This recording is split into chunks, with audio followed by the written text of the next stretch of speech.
सभी कहानी सुनने वाले श्रोताओं को मेरा नमस्कार। आइए सुनते हैं धर्मवीर भारती जी की कहानी कुल्टा। धर्मवीर भारती जी एक कवि, नाटककार और निबंधकार भी हैं, जिन्हें 1972 में पद्मश्री पुरस्कार से सम्मानित किया जा चुका है। तो आइए सुनते हैं उनकी कहानी कुल्टा। कहानी है मेरी पड़ोसिन की। पड़ोसिनें अच्छी भी होती हैं और बुरी भी, कर्कशा भी होती हैं और सीधी भी, लड़ाकू भी होती हैं और मिलनसार भी। लेकिन मैं तो कुछ इस किस्म का आदमी हूँ जिन्हें कि भले बुरे की तमीज नहीं होती, वरन भले और बुरे के बीच की अंतर रेखा का कोई महत्व ही वे नहीं समझ पाते। फला आदमी शराब पीता है इसलिए बुरा है, फला आदमी खद्दर पहनता है इसलिए अच्छा है, फला यह करता है इसलिए दुष्चरित्र है और फला वह करता है इसलिए सच्चरित्र है।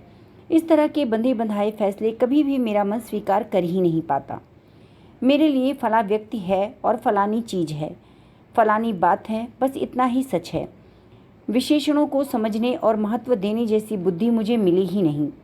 इसलिए जब कभी मुझे कहा जाता है कि उससे दूर रहो, यह बात अच्छी नहीं, तो मैं उसकी अहमियत नहीं समझ पाता। इसी अच्छे और बुरे की बात को लेकर अक्सर मुझ में और भैया में तनातनी रहती है। भले और बुरे की पहचान की उन्हें कुछ ऐसी ईश्वर प्रदत्त प्रतिभा है कि वे उड़ती चिड़िया पहचान लेते हैं। किसी का चेहरा देखकर बता देते हैं कि उस आदमी में कितने महान दुर्गुण भरे हैं। यह बात नहीं कि दुनिया को देखने, समझने और अभ्यास करने से उनमें यह अद्भुत शक्ति आई है। यह तो ईश्वरीय देन है, वरन इस विश्लेषण को मैं जड़मती इतने अभ्यास के बाद सुजान बन ही गया होता। अब इन्हीं नंदराम घड़ीसाज को ले लीजिए। इन्हें मेरे पड़ोस में आए हुए सिर्फ 3 महीने हुए हैं, लेकिन भैया ने पहले ही दिन बता दिया था कि इनकी बीवी के रंग ढंग अच्छे नहीं हैं। यूँ उसकी उम्र काफ़ी कम थी, कम से कम 28-30 के करीब। गोद में 4 महीने का एक बच्चा था, देखने सुनने में बहुत मलिन और गंदी। नाम भी कोई अच्छा नहीं, सिर्फ लाली। लेकिन वाह रे भैया, उनसे लाली की दुष्चरित्रता भी नहीं छिप सकी। भैया रोज़ उसके बारे में नई नई बातें बताते और मुझसे भैया की इसीलिए बहस हो जाती। यूँ तो मुझे इस तरह की बातों पर अक्सर यकीन नहीं होता, और फिर लाली जैसी औरत को कोई भला निगाह उठाकर देखना भी पसंद नहीं करता। लेकिन भैया का कहना है कि मैं औरतों को समझता ही नहीं। यूँ कभी वह आग लेने, कभी लड़के की घुट्टी देने और कभी तुलसी की पत्ती लेने मेरे यहाँ आती थी। मगर भैया के फैसले ने इतना डरा दिया था कि मैं कभी उसके सामने भी नहीं जाता था। मुझे ऐसी बातों पर ज़रा कम यकीन होता था, मगर मेरे यकीन करने ना करने से क्या, जब सभी जानते हैं कि मुझे भले बुरे की तमीज़ नहीं। लेकिन एक घटना ऐसी हुई कि मेरा ध्यान उसकी ओर बुरी तरह खिंच गया। उस दिन इतवार था और मैं दालान में बैठा साइकिल साफ कर रहा था। भैया, आपके पास कोई डाक का लिफाफा होगा? मैंने सिर उठाकर देखा तो लाली। मेरी तो जुबान तालू में चिपक गई। नहीं, मैंने किसी तरह कहा। मगर सच बताऊं आपसे, अगर भैया का डर नहीं होता तो उससे कुछ बातें करना चाहता था।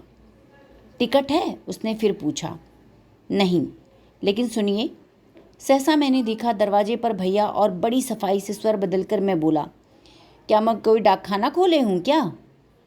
जी नहीं भैया जी। उसके स्वर में बेहद दीनता थी। आज इतवार है, एक ज़रूरी खत लिखना था। सोचा शायद आपके पास हो, आप नाराज़ ना हो। और जैसे लगा वह अभी रो पड़ेगी। इसके बाद वह मुड़ी और चली गई।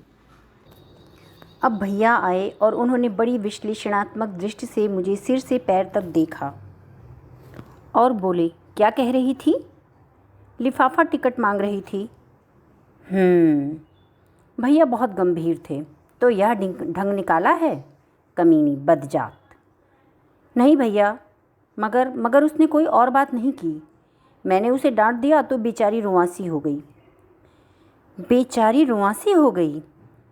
बेचारी पर खास जोर देते हुए भैया ने कहा, तुम अभी इन लोगों के ढंग नहीं जानते। पूरी कुल्टा है या? क्यों किसी पर तोहमत लगाते हो? तोहमत? जानते हो विधवा है या दूसरा ब्याह किया है? मैंने पहले ही दिन कह दिया था। लेकिन इतने से ही दुष्चरित्र कैसे हो गई? क्यों? एक आदमी मर गया तो चैन नहीं पड़ा? अरे मैं कहता हूँ, कौन जाने इसने पहले आदमी को जहर ना दे दिया हो। 100 बार ऐसी खबरें अखबार में निकलती हैं। मैं चुप रह गया। बात सही थी। कौन जाने उसने जहर ही दे दिया हो। लेकिन भैया के स्वर में कुछ ऐसा था कि उसमें मुझे अपने प्रति अच्छा ना लगा। मैं बोला, आप तो शक्की हैं। भैया सुनते ही मुड़े, फिर मेरे बिल्कुल नज़दीक आकर बोले, और आप झक्की हैं।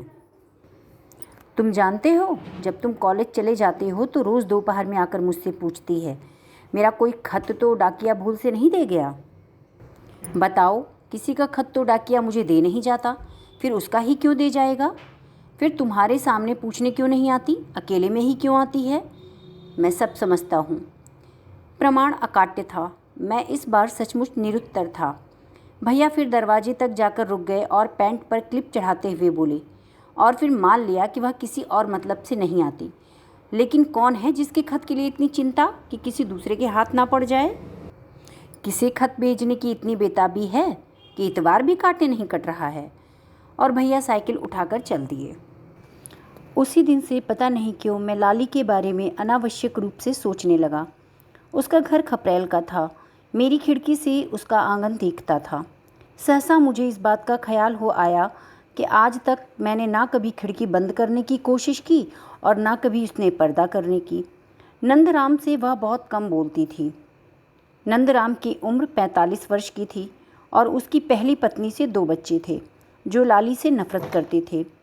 जब नंदराम खाना खाकर अपनी खिचड़ी मूँछों को पोंछता हुआ और दांत खोदता हुआ बाहर चबूतरे पर जा बैठता तो दोनों बच्चे लाली की शिकायत करते और कभी कभी नंदराम भी कह उठता, कमीनी है बदजात।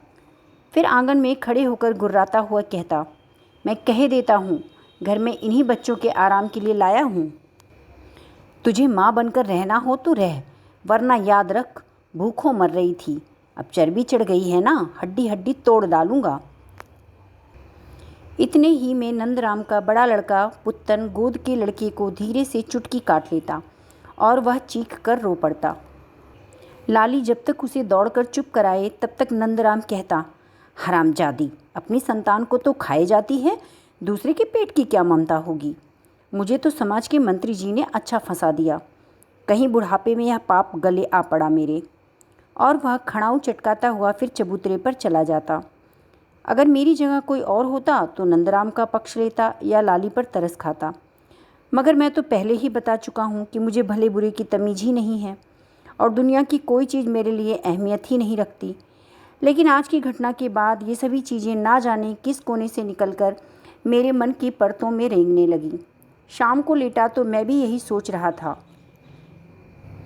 होली नज़दीक थी और कुछ दूरी पर कुछ बारी मिलकर ढोल पीट पीट कर फगुआ उड़ा रहे थे। इतने में भैया भी आकर बैठ गए। सामने की खिड़की खुली थी और नंदराम आंगन में खड़ा रोज का कार्यक्रम पूरा कर रहा था। हाँ, आज जरा उसकी आवाज़ तेज थी। वह अपने दोनों बच्चों को सर्कस ले जाने वाला था और कपड़े पहने तैयार खड़ा था।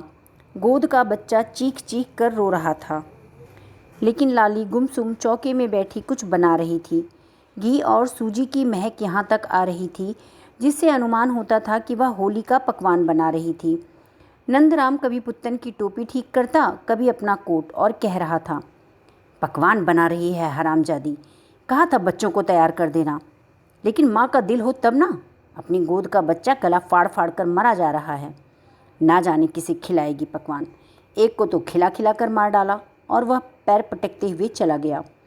भैया बड़ी दिलचस्पी से सुन रहे थे और उस कमीनी कुल्टा पर डांट पड़ने से उन्हें एक विचित्र प्रकार का मानसिक संतोष प्राप्त हो रहा था। सहसा वे मुझसे बोले, इधर आओ, देखो जरा। मैंने खिड़की से झुककर देखा। लाली कढ़ाई के पास से उठ आई थी और सामने एक थाल में से चीज़ें उठा उठा कर खा रही थी। बच्चा एक खटोले पर पड़ा रो रहा था। रोते रोते गला बैठ रहा था उसका, मगर लाली थी कि उस ओर बिना ध्यान दिए एक एक चीज़ बहुत स्वाद ले लेकर चख रही थी।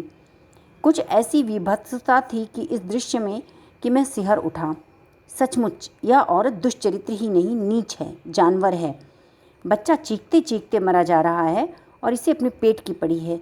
यह माँ है, यह माँ है। भैया बोले, छी, मैं कहता हूँ औरत में जो कुछ अच्छा है, ऊंचा है, वंदनीय है, वह है उसका मातृत्व। जहाँ वह उससे गिरी फिर गोश्त के भूखे प्यासे लोथड़े की सिवा रह क्या जाता है? कुछ भी तो नहीं। अब बताओ, कोई भी इंसानियत रह गई है इस औरत में? केवल लालसा, अंधी तृष्णा, चाहे वह स्वाद की हो या भोग की। छी! इस बीच लाली उठी और एक पिटारी ले आई। बच्चा अंत में रोते रोते सो गया था। पिटारी में उसने बहुत सा पकवान रखा और एक कपड़े से बांध दिया। इतने में किसी ने बाहर से आवाज़ दी। वह बाहर गई और हम लोगों ने देखा उसके पीछे पीछे कोई आदमी तंजेब का कुर्ता और धोती पहने आ रहा है। आदमी ने अंदर आते ही चारों तरफ देखा। लाली बोली, कोई नहीं है, घबराओ मत। उसने सशंकित निगाह से हमारी खिड़की की ओर देखा और कुछ लाली से कहा जो सुनाई नहीं पड़ा। लाली थोड़ी देर आंगन में खड़ी कुछ सोचती रही, फिर चुपचाप बरामदे में चली गई। वह आदमी भी अंदर चला गया। मैं मारी ग्लानि के खिड़की के पास से उठ आया। भैया कमरे में टहलने लगे। देखा तुमने? थोड़ी देर बाद बोले, अब तो अपनी आंखों से देख लिया। मैं कल नंदराम से कहता हूँ कि वह अपना मकान बदल दे, वरना अच्छा नहीं होगा। मुझे यह सब बहुत नापसंद है। ऐसे आदमियों का पड़ोस कितना गलीज होता है। थोड़ी देर में आदमी जब गया तो हाथ में पकवानों की पिटारी थी। मुझे कभी कभी ताज्जुब होता था कि नंदराम क्यों इतना बेखबर है। क्या वह लाली के रंग ढंग नहीं समझता? क्यों नहीं वह ऐसी औरत का गला दबा देता? एक तो विधवा, ऊपर से। लेकिन कुछ रोज के बाद, शायद होली तब तक बीत चुकी थी, उस घर में एक घमासान कांड मचा। आंगन में से तो कुछ नहीं दिखता था, मगर बरामदे में अंदर नंदराम चीख रहा था। मैं सब समझता हूँ, सब जानता हूँ। रोज़ मोहल्ले भर में जाकर उसकी चिट्ठी ढूंढती है। उसी के लिए यह पकवान बने थे। ले और ले। धम धम मारपीट शायद हो रही थी, क्योंकि नंदराम के दोनों बच्चे, खास तौर से पुत्तन, ताली बजाकर नाच रहे थे। बीच बीच में सिसकियों की आवाज़ और बाद में फिर नंदराम की आवाज़। इतनी हिम्मत तेरी, उसे यहाँ बुलाएगी? जान ले लूँगा तेरी, कुतिया। उसके बाद रोते रोते लाली ने कहा जो कुछ सुनाई नहीं पड़ा, और थोड़ी देर के लिए नंदराम की आवाज़ आनी बंद हो गई। मैंने भैया की ओर देखा। वे बहुत खुश नज़र आते थे। बोले, आज पता लगा है, उसी को लिख रही होगी खत जो उस दिन आया था ना। सहसा नंदराम फिर चीख कर बोला, मैंने एक दफ़े कह दिया ना, खबरदार जो उसे खत लिखा, तेरी उंगलियां काट कर मिर्चा भर दूंगा। लेकिन उससे भी ज़्यादा ज़ोर से चीख कर लाली बोली, मैं लिखूंगी लिखूंगी, हत्यारी, कसाई, निपुते। और सहसा वह बरामदे में से निकलकर बाहर भागी। नंदराम उसके पीछे लपका, मगर वह यह ले वह ले। और लाली मेरे आंगन में मौजूद और लगी चीखने, माँ जी बचाओ, माँ जी, कसाई मारे डालता है मुझे। माँ अष्टमी पूजने गई थी, मेरे काटो तो खून नहीं। भैया कुछ कहने ही वाले थे कि इतने में नंदराम चीखता चिल्लाता हुआ आया और उसके बाल पकड़कर घसीटता हुआ ले गया। भैया ने कहा, जाओ दरवाज़ा बंद कर लो। मैं नीचे उतरा कि आंगन में ही मेरी निगाह मुड़े हुए पोस्ट कार्ड पर पड़ी, जो लाली के आंचल से गिर पड़ा था। शायद यही उसके प्रेमी का खत था, जिस पर कोहराम मचा हुआ था। उठाऊं या ना उठाऊं? अंत में मैंने उठा ही लिया। किसी बहुत कम पढ़े लिखे की बहुत त्रुटिपूर्ण हस्तलिपि में था। मैं इसको वैसे ही लिखे देता हूँ जैसा कि गलत सलत लिखा हुआ था। श्रीमती माताजी, आगे समाचार यह है कि आपके भेजे हुए पकवान मिले।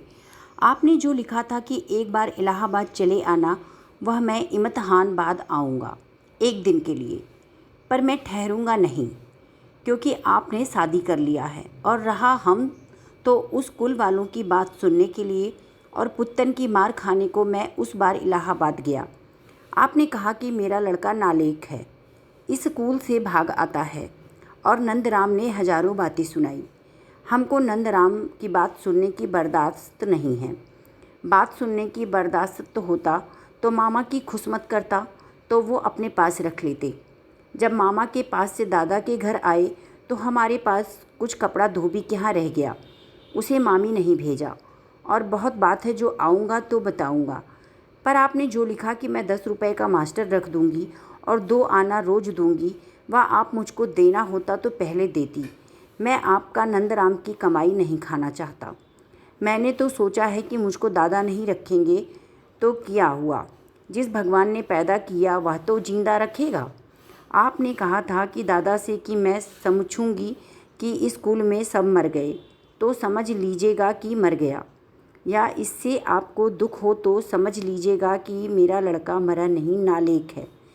अब जो दूसरा हुआ है वह बड़ा होकर कहना मानेगा।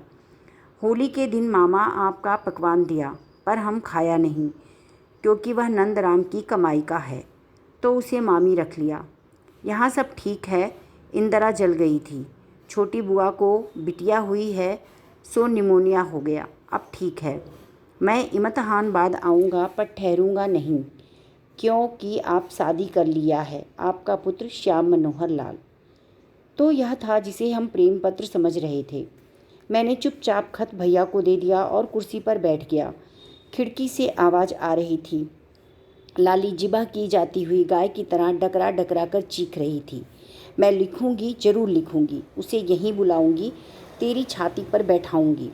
और नंदराम मारता हुआ चीख रहा था, हरामजादी, कुतिया, कमीनी, बदजात, कुल्टा। तो यह थी कहानी कुल्टा। कभी कभी हम जैसा समझते हैं वैसा नहीं होता, पर फिर भी हम बिना जाने समझे लोगों को गलत समझ लेते हैं। यह कहानी उसी को दर्शाती है। तो आप सब यह कहानी सुनेंगे, आपको कहानी अच्छी लगेगी तो चैनल को लाइक कीजिएगा, सब्सक्राइब कीजिएगा। धन्यवाद।